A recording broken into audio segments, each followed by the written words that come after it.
Okay, so you got your first sewing machine and now you're thinking, what's next?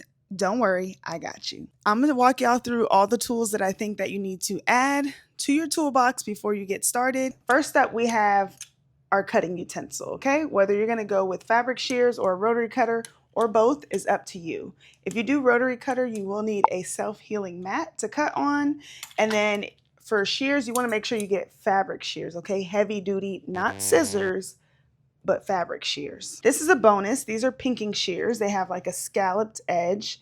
This is what you could use to trim your seam allowances to kind of help control fraying, especially if you don't have a serger to finish off those seams, or if you prefer not to zigzag on your sewing machine, you can use pinking shears. Next up, you're going to need either clips or pins. I know this is a great debate, but not over here because, baby, I use both. I mainly use my clips, and then certain fabrics it's better to have pins, and then just certain areas it's better for pins like darts.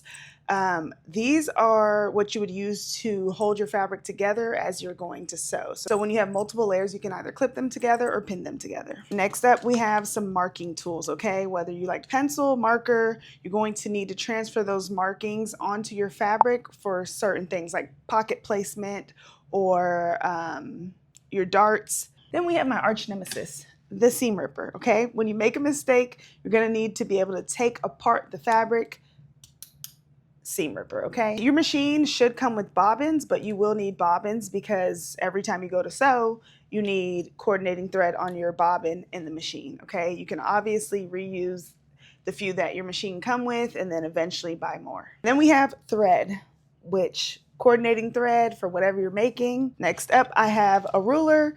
I prefer a clear ruler. This one's a bit beat up. It's been riding with me for a long time. It's probably time to replace it, but I prefer a clear ruler than a normal ruler because I like to be able to see through it. And then for my pattern weights, this means what I use to hold down my paper pattern on top of my fabric before I go to cut, and I get the largest washers that I can find at the hardware store. Lowe's, Home Depot. And then these are my favorite. I'm always getting asked about these, but they came with the Ditto machine. Sadly, they don't sell them separately, but they are super heavy and I love these. If I ever find them anywhere, I will link y'all. And lastly, baby, don't make nothing without an iron, okay? We will know, you will know. Get an iron because there's going to be lots and lots of pressing while you're sewing, if not more pressing than sewing. Although I'm a teacher, I'm also forever a student. So if I forgot anything that my beginner friends need, please comment below so that they can build their toolbox. And until next time,